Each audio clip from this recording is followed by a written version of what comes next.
The letter arrived on a Tuesday. It came inside a plain white envelope, handwritten in careful block letters, slid under the back door of the Sunrise Diner between the 6:30 breakfast rush and the lull before lunch. Renee found it when she went to take out the grease trap. She almost threw it away. She almost did not read it. Her name was printed on the front, Renee, just the one name, in the same slow, deliberate hand she had seen before on a folded napkin once, left on the end booth, along with 2 quarters and the words, "Thank you for not asking." She stood in the alley with the envelope in her hand and the morning light flat against the brick wall, and she felt, before she even opened it, that something had ended. She had first seen Walter in October 3 years before. He came in on a Sunday morning when the diner was still half empty and the windows were fogged from the cold.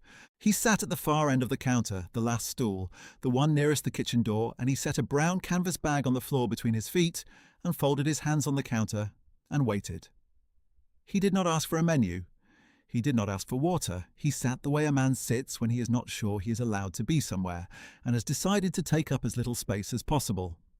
Renee was 34 years old that October, working doubles on Saturday and Sunday to cover the rent on a 1-bedroom apartment she shared with her daughter Chloe, who was 8. She had been at the Sunrise for 6 years, long enough to know every regular by name and by order, long enough to recognize the particular stillness of a man who had nowhere better to be. She brought him a glass of water without being asked. She set the laminated menu in front of him. He looked at it for a long moment without touching it. She said, "The eggs come with toast and home fries. It's the best thing on here for what it costs." He looked up at her. He had grey-brown eyes, the kind of grey that had once been something else, and a beard that was long enough to be real rather than fashionable, and a canvas jacket with a fraying collar that had probably been olive green when it was new. He was somewhere between 55 and 65, and the gap between those numbers held a lot of weather. He said, "I don't have what it costs." Renee looked at him for one steady moment. Then she wrote the ticket herself, eggs over easy, wheat toast, home fries, orange juice. She carried it back to the kitchen and told Carl, the short-order cook, that it was for the counter and to make it good. She paid for it out of her own tips, $6.40. She set the plate in front of Walter and she did not say anything about the cost, and she did not make a point of her kindness, and when he tried to say something she just said, "Let it get cold and the eggs won't be any good," and turned to take the order of the couple who had just come in. He ate every bite. He left 2 quarters on the counter, the same 2 quarters she had first seen on that folded napkin a long time later, because he did not know she had paid for the meal herself. She didn't tell him. He came back the next Sunday. If you have ever watched a person decide whether to trust something they badly want to be true, you know the particular quality of that second Sunday. Walter came in the same way, slowly, with the canvas bag with the folded hands. He sat at the same stool. He looked at the menu the same way. And Renee wrote the same ticket, and paid for it out of the same pocket, and set the same plate in front of him, and said the same thing about letting the eggs get cold. He nodded. He ate. She never said the word free. She never said she was doing anything at all. She just fed him. That became the arrangement, though neither of them named it. Every Sunday morning between the 8 o'clock rush and the 10 o'clock crowd, Walter came in and sat at the end stool, and Renee brought him eggs and toast and home fries and orange juice, and she paid for it with her own tips, and he left his 2 quarters on the counter, and they spoke in the easy, clipped way of 2 people who did not need a lot of words. Weather, the street, whether the juice was fresh. Once, after he had been coming for several weeks, he told her his name. She told him hers. That was the extent of the formal introduction. She didn't ask him where he slept. She did not ask him about the brown canvas bag or what was in it. She did not ask whether he had family or where he had been before the streets of this city found him. She understood, without being told, that some people carry their histories the way you carry a wound, covered over, not on display. She had done some of that herself. What she did ask once, on a Sunday in January when the temperature outside had dropped low enough that the windows were sheeted in ice, was whether he was all right. She asked it the way she would have asked anyone, not with pity or performance, just the question plain. He said, "I've been worse." She nodded. She refilled his orange juice. The winter that year was hard. Renee had her own troubles to tend to. Chloe had developed a cough in November that would not quit, and by January the paediatrician was using words like persistent and monitoring and possibly allergic, and the copays were adding up in the way medical bills do when you're adding them to rent and groceries and the electric bill. Renee picked up an extra Tuesday shift at the diner and started selling plasma on her days off. She did not stop buying Walter's breakfast on Sundays. The $6.40 came out every week the same way it always had, the same as breathing. She did not think of it as sacrifice, she thought of it as what you do. The other waitress, a woman named Pat who had worked the Sunrise for 11 years and knew everything about everyone, noticed after a while. Pat was not unkind, she was just practical, the way people who have seen a lot of life tend to be. She said to Renee one morning after Walter had left, "You know you can't save everybody." Renee said, "I'm not saving anybody, I'm feeding a man his breakfast." Pat looked at her for a moment. Then she went back to rolling silverware.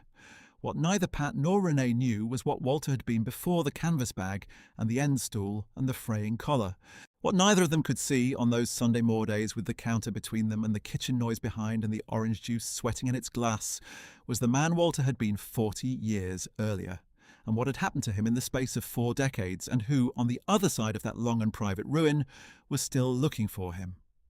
There are things that happen to a man that the man does not talk about. Walter Briggs had been sent to places that the country chose for him and did not explain and did not come back for him afterward. He had been decorated twice for his service and discharged honourably and returned to a city that did not have a place waiting for him. He had worked and then not worked and worked again, and then the work ran out, and the marriage that had held through other things did not hold through this one. And there was a son he had not spoken to in 11 years. The son's name was Marcus. Marcus was 34 years old and he lived in the same city in a glass and steel building on the north end of downtown, in an office where the windows ran floor to ceiling and the view stretched south and east and west across a skyline that looked from that height as if all its broken parts had been swept out of the frame. Marcus ran a logistics and supply chain company he had built with 2 partners after graduate school. The company was valued at something close to $380 million. He employed 412 people. He drove home most evenings to a daughter named Lily, who was 9, and when Lily asked him once about her grandfather, Marcus had said quietly that it was complicated and changed the subject, and the ache of that unfinished sentence had sat in him for 2 days afterward. He had hired a private investigator the previous summer to look for his father. He had done it before, twice, years apart. Both times the investigator found dead ends, a last known address that had changed, a shelter intake form with a wrong phone number, a trail that went cold in an empty lot. The third attempt found a Veterans Services file and a name on a shelter intake form from 14 months ago, and then nothing more. And the investigator's written report, delivered in a manila envelope to Marcus's office in November, had said only that the subject appeared to have left the shelter system and could not be further located. Marcus had folded that report and placed it in the top drawer of his desk and gone back to the quarterly numbers. He had not stopped looking. He had just run out of places to look. He would not have thought to look at the Sunrise Diner on a side street in a neighbourhood he rarely drove through. Nobody had told him to. The Sundays continued past that winter and into the next year and then the year after that.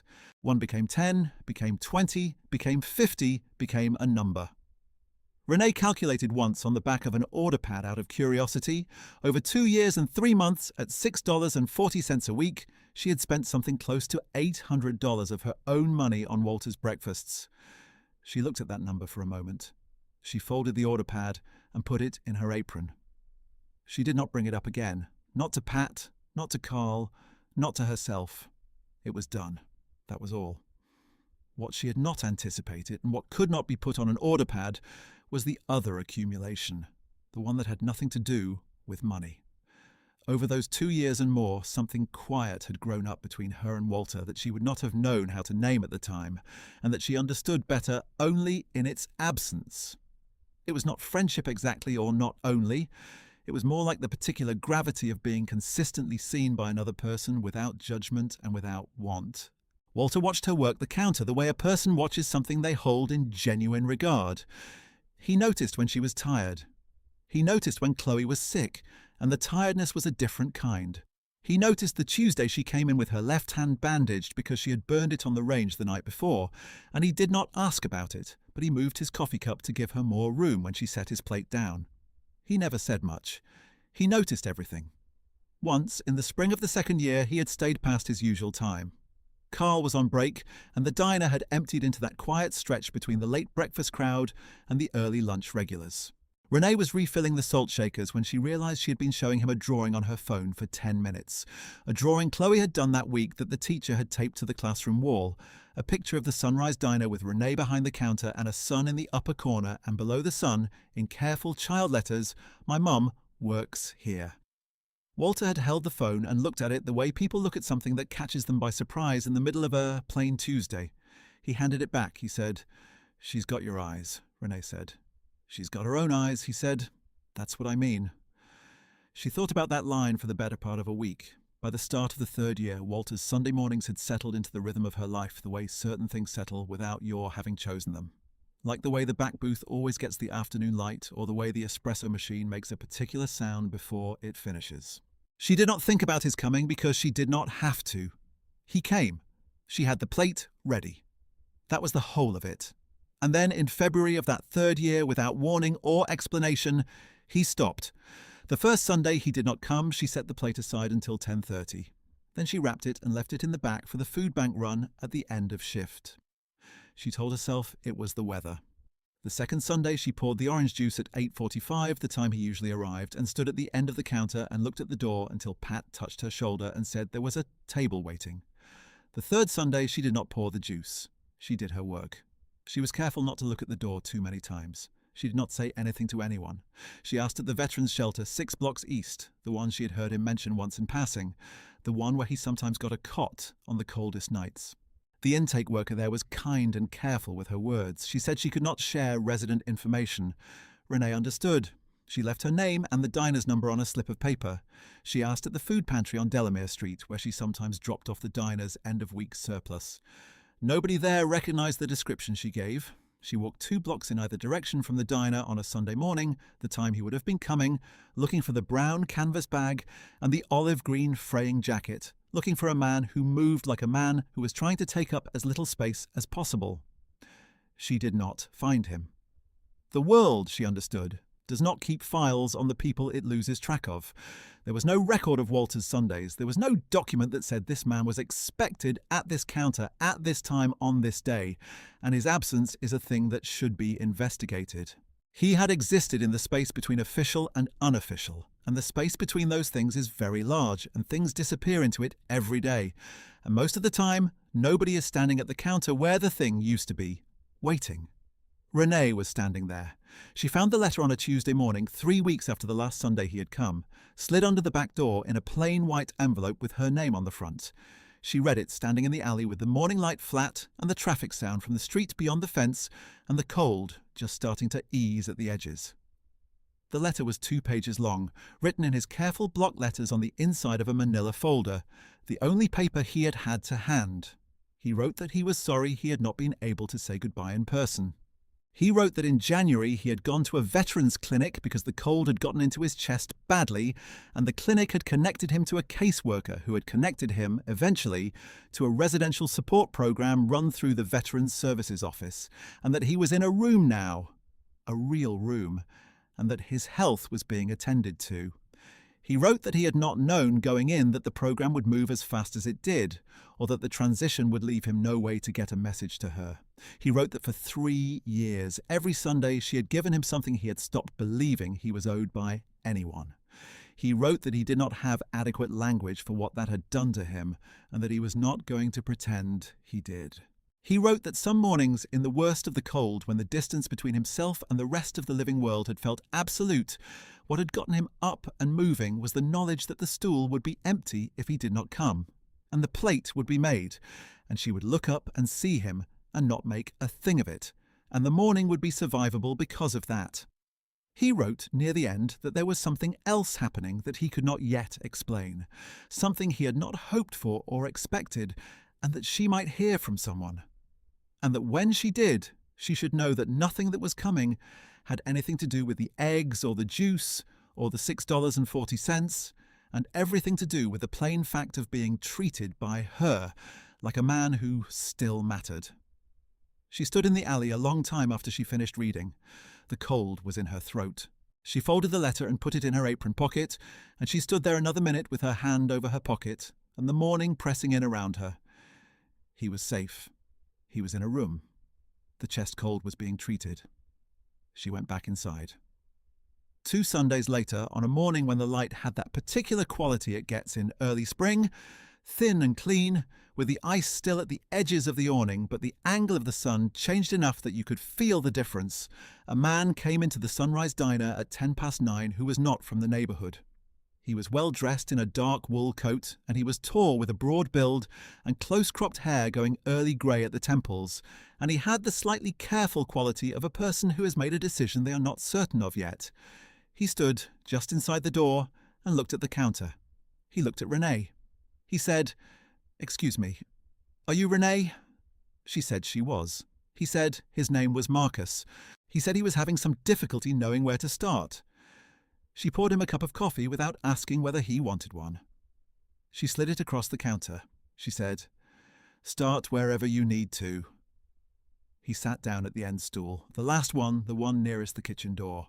She watched him settle onto it, the way people settle onto seats they do not know are significant. He wrapped his hands around the cup. He told her about his father. He told her the name, Walter Briggs, and she felt it land in her chest the way a familiar name lands when you have known the person it belongs to without knowing the rest of it. He told her about the investigator and the dead ends and the shelter intake form and the report in the manila envelope in the top drawer. He told her about Lily, his daughter, who was 9, and about the question Lily had asked that he had not been able to answer cleanly. He told her that 10 days ago he had received a phone call from a veteran social worker who was sitting with his father in a clinic room, helping him go through his belongings, looking for emergency contacts. Inside the brown canvas bag, folded into the inside pocket, there had been a paper napkin. On the napkin, in block letters, were 2 things: the words Sunrise Diner and the name Renee. The social worker had called the diner, asked for her by name, and from there the thread had found its way back to Marcus. Renee sat down. She reached behind her and pulled the counter stool out and sat down on it because her legs had made that decision before she had. Marcus looked at his coffee. He said, "He told the social worker about the Sundays, 3 years of them. He said..." He stopped. He started again. He said that on the mornings when it was the worst, the cold or the other things, the things that make it feel like there's no point, what got him up was knowing the stool would be empty if he didn't fill it. He said someone was expecting him. He said he couldn't explain what that meant. She pressed her thumb to the corner of her eye. She did not let it go further than that. Pat, at the far end of the counter, had gone very still over her silverware. Marcus reached into the inside pocket of his coat and drew out an envelope. He set it on the counter between them. He said that his father had asked him to come in person. He said that his father had told him the letter was not enough and that someone needed to come and look her in the face and say it directly.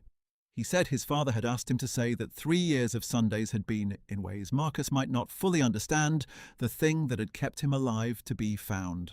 She looked at the envelope without touching it. She said, "How is he, the chest?" He said the infection had resolved. He said the program was a good one, stable, with case management and health services, and his father was in a room that was warm, and that was his. She said, "Will you see him?" Marcus's face moved. It was not a dramatic movement, not the kind that announces itself. It was the small, private movement of someone who is holding a thing they have held for 11 years and who is not sure yet whether they are ready to set it down. He said, "We're working on it. He knows I'm here. That's the start of it." She nodded. She took the envelope. She held it. She said, "Tell him the stool is his when he's ready." Marcus looked at her. His jaw tightened and then released. He said, "I'll tell him that." The envelope held a check for $43,000. Marcus had spent an evening on the calculation. 3 years of Sundays, $6.40 a week, and 40 cents are 156 weeks. What came to $999.60 in direct cost. He had multiplied it by what his father had said to multiply it by, which was, his father had said, whatever number seems right for what it means to be treated like a human being on the mornings when you have forgotten that you still are one. She read the number twice. She folded the check and put it in her apron pocket next to the letter, the same pocket, the same fold. She did not say the amount out loud. Not to Marcus, not to Pat, Not to Carl, who had been watching through the pass-through with the studied neutrality of a man who knows when something larger than the breakfast rush is happening. She said, "Can I get you anything?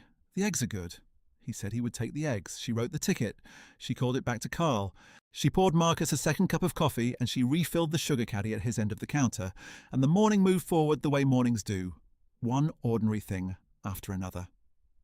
The check cleared the following week. Renee opened a real savings account, one with more in it than had ever been in an account with her name on it, and she set up a monthly transfer for Chloe's education and paid down the last of the medical debt from the year Chloe's cough had been at its worst, and she did not tell anyone the number. It was not a secret exactly. It simply belonged in the category of things that are private, not because they are shameful, but because they are between you and the morning they happened in and they do not require an audience. She kept working the sunrise. The counter was the same. Pat still rolled silverware at the same speed. Carl still made the eggs the same way. The light still came through the front window at the same angle in the morning, and the espresso machine still made its particular sound. The stool at the end was still the end stool. Walter came back in April on a Sunday morning when the last of the dirty city snow had washed into the gutters, and the awnings were dripping, and the light was new. He came in slowly, the way he always had. But the canvas bag was clean and he was wearing a new coat, a proper winter coat in dark blue, with a collar that stood up, and his beard was trimmed shorter than she had seen it, and his grey-brown eyes were clearer than she had known them to be. That particular grey that had once been something else, and what it had always been was visible again in the April light. He sat at the end stool. He folded his hands on the counter. He said, "I heard you kept the stool." She said, "I didn't do anything with it." He said, "That's what keeping it is." She wrote the ticket. She called it back to Carl. She set the orange juice in front of him and she did not say a word about the 3 Sundays he had missed, or the letter in the alley, or the morning his son had sat in his chair with the same grey-brown eyes and the same way of holding a coffee cup in both hands. She had set the plate. He had come back to it. Marcus arrived 20 minutes later. He parked on the street and sat in his car a while before he came inside. Renee could see him through the front window, not watching him exactly, just aware of him the way you're aware of a thing that is on the verge of happening. She did not go to the door. She stayed at her end of the counter and let the morning do what it was going to do. Marcus came in. He stood in the doorway. Walter turned on his stool, slowly, and they looked at each other across the length of the diner, across 11 years of distance and everything that had accumulated in that distance. And what passed between them in that moment is not something that wants more words added to it. It was a father and a son. It was a long way, and the end of it. Marcus walked to the far end of the counter.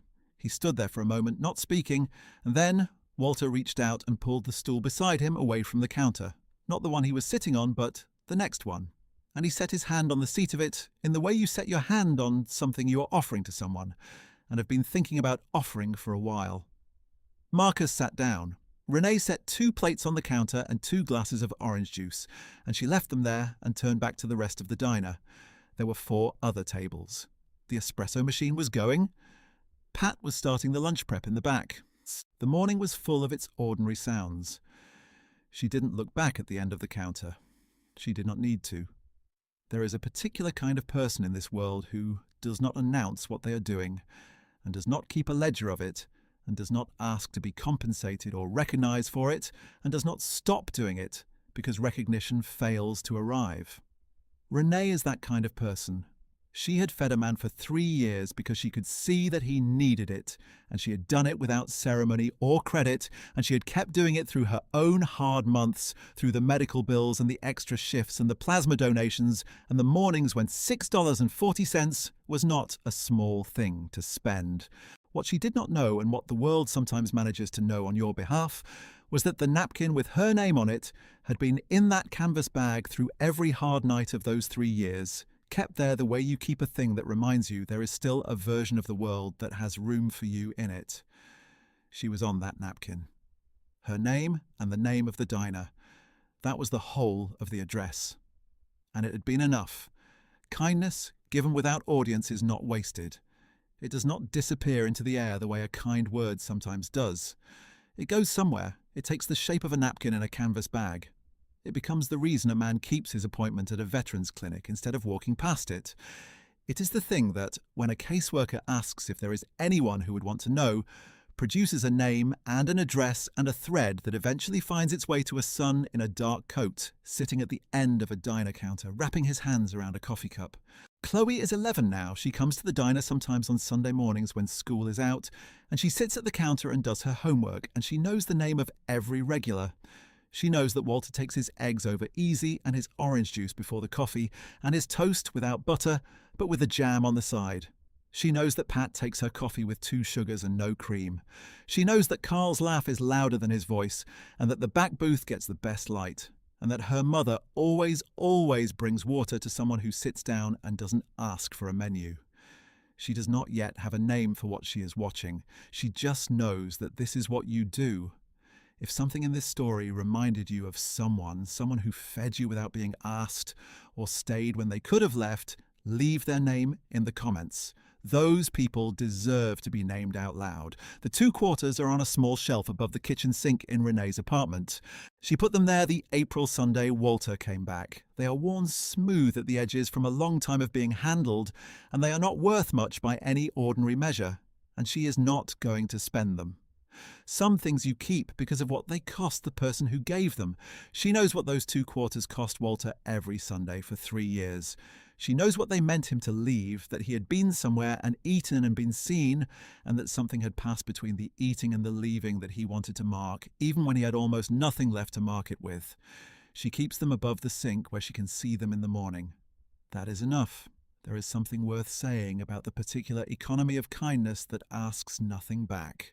Renee had grown up in a household where money was careful and nothing was wasted, and you learned very young to distinguish between what you needed and what you wanted, and to make your peace with the gap between those 2 things.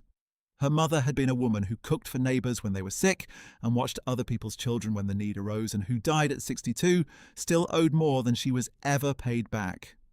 Renee had loved her mother without reservation, and had understood even as a child that this was the shape her mother's life would take, that the giving was not despite the poverty, but in some deep way woven through it, the way a river runs through the stone it has been wearing away for 1,000 years.